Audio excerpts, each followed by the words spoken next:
Hello and welcome back to the Efficient Skillet. My name is Willie and I hope you're doing extremely well out there today.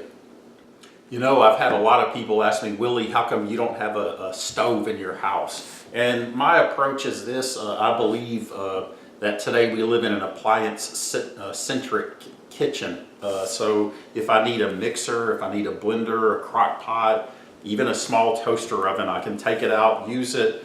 When I'm done, just clean it up and put it back in my vast storage area down here, and then it's out of my way. With a stove and an oven, you have this giant box that takes up floor space, it builds up dust underneath it, it gets dusty, it has to be cleaned, it sucks 220 volts in them. I don't need that in my life, so I like my appliance approach, and that's why I do it, and that's why I don't have a stove or an oven in this house.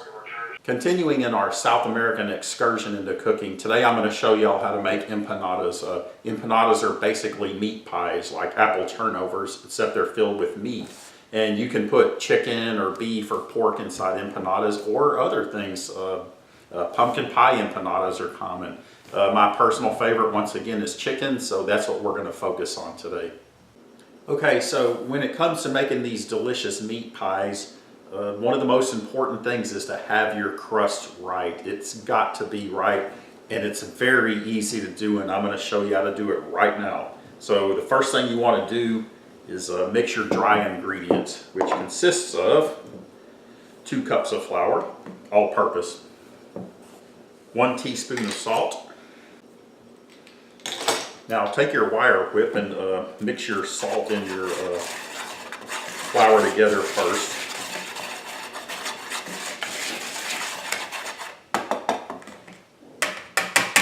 Okay, next comes 3 tablespoons of shortening. I like Crisco. Crisco is the best, so why not? 1.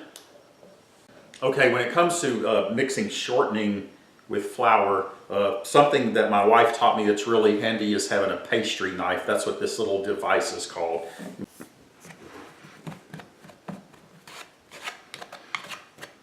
Just kind of poke the shortening itself and knock it around. It'll kind of get like that a little bit. You just kind of knock it out of there. Continue doing it. It's got nice rounded little wires, so it's easy to stir it around.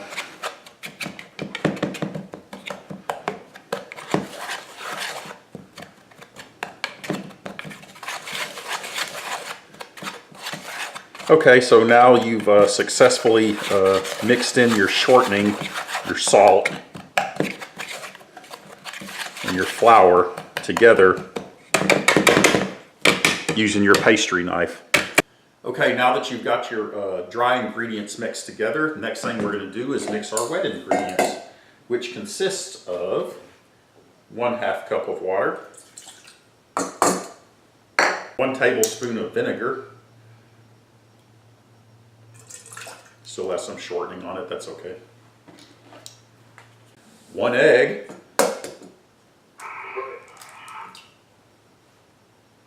And 1 egg white.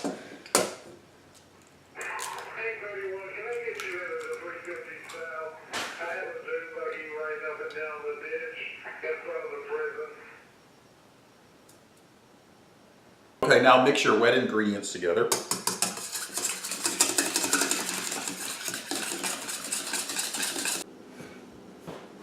Okay, so what we're going to do now is we're going to mix our wet ingredients and dry ingredients and make this dough. So we're just going to pour that in there. A wooden spoon is one of your best friends in the kitchen. So you take a spoon and you just kind of start slowly mixing them together, and it'll become a very nice, friendly, not such a mean, but it'll become a very nice friendly ball of dough pretty quickly here. Here we go. We're looking good. Okay, now we're getting to that friendly ball of dough thing that's not so messy. I mean, it's a little messy, but it ain't too bad.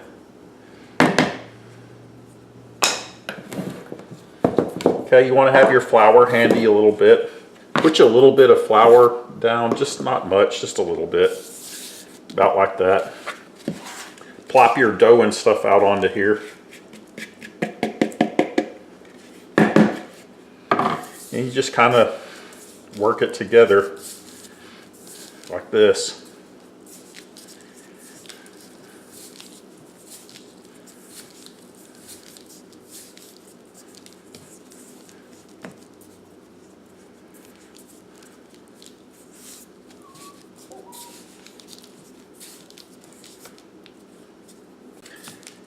And there you go.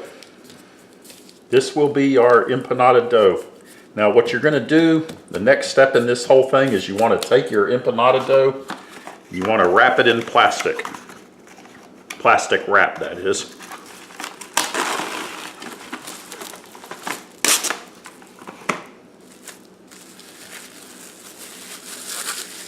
Take your empanada dough, wrap it in plastic wrap. You want to put it in the refrigerator for a minimum of 30 minutes. You can leave it there all night, whatever you like, whatever is easiest and works for you.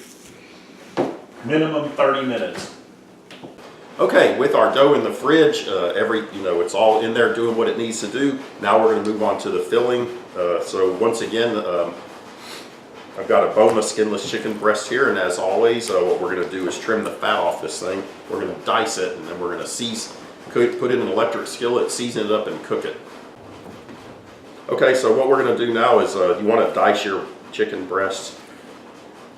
Starts out by cutting it like this, and whatever you do, respect this knife blade. Don't try to get fancy like on Benihana and all that, because you're going to end up cutting yourself. I know, because I've done it several times. So what I like to do is I'll cut them like that, and they're pretty wide pieces, wider than I want them to be. So then I'll go like this, and then I do this. Respect that blade. Okay, so now what we're going to do is start making the filling. So what you want to do, I strongly recommend the California Olive Ranch. It's the very best olive oil you can buy. And quality does make a difference. Put a little bit in your pan, move it around like this, and then you're going to take some onions, just some chopped onions. There we go. Get your onions in there. And we'll dump our diced chicken in.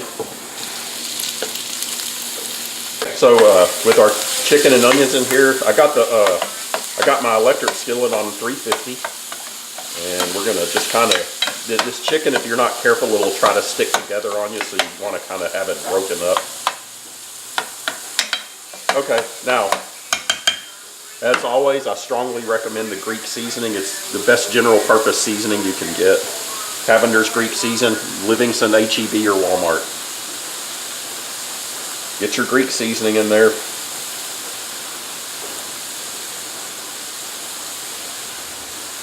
That should do it. Stir it around some more.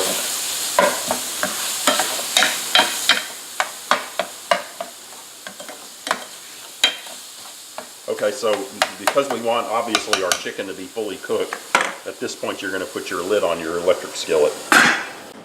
Okay, after a few minutes, what we're going to do is it's been about 3 minutes now. This chicken cooks pretty fast. So we take the lid off, make sure our chicken's all broken up like my life. Just kidding. There we go. That looks good.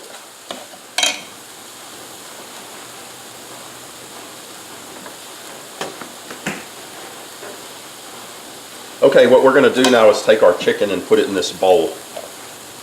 Okay, with our filling prepared and set aside, our dough's been in the refrigerator for 30 minutes, and so now what we're going to do is actually start physically putting it all together, and then we're going to fry it. So the first thing you're going to want to do, the way I do it anyway, is I'll take my dough and I'll get about this much right here. You put a little bit of flour on your, wherever you roll your flour at.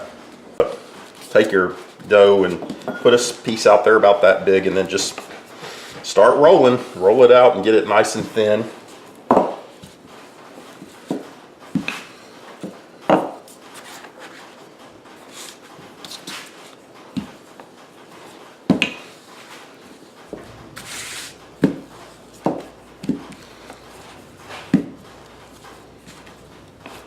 There we go. Okay, and then this is my little empanada cutter here, so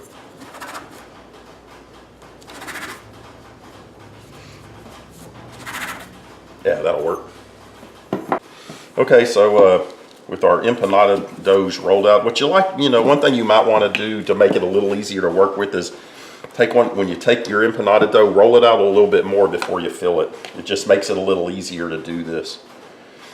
Put you some filling in there.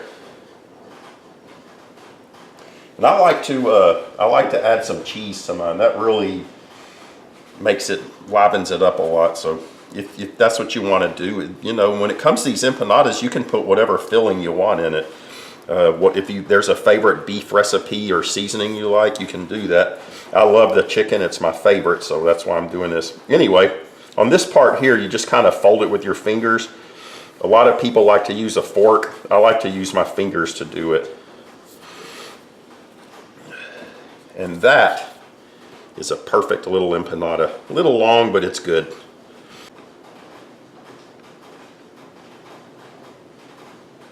Now we're ready for the frying portion of the video. So I've got my, when I fry stuff, generally I'll put my, my electric skillet on 400 degrees.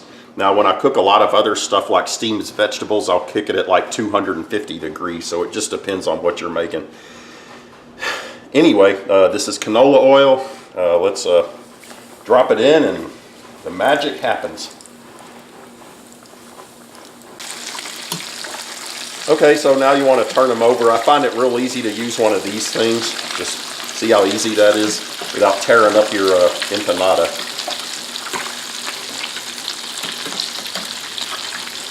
Well, there we go.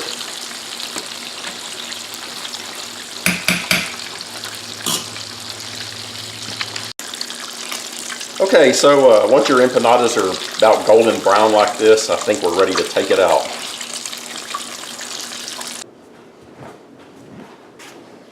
Okay, so here's our final product. I've got a nice big thing of empanadas there.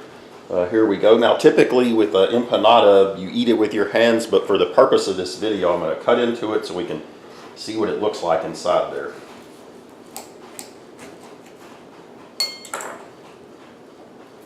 And there you go.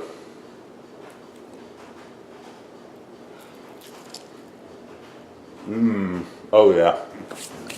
I did it right again. Okay, with empanadas, typically empanadas are a meal all to themselves. While you can certainly have mashed potatoes or green salad on the side, which is really good. Most of the time with empanadas, you grab it, you eat it, and take off, you know, or walk around or do whatever you're going to do. They're really good.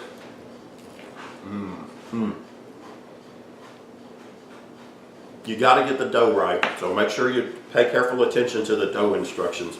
And like I said, fill them with whatever you want. That's really good. I hope you enjoyed the video. We got a reader that wants to ask me if we could do a cake. So in our next video, we're going to look at doing a pineapple upside down cake. Thank you for watching. I hope you try it. I hope you like it. And if you do, subscribe. And you can email us at efficientskillet@gmail.com.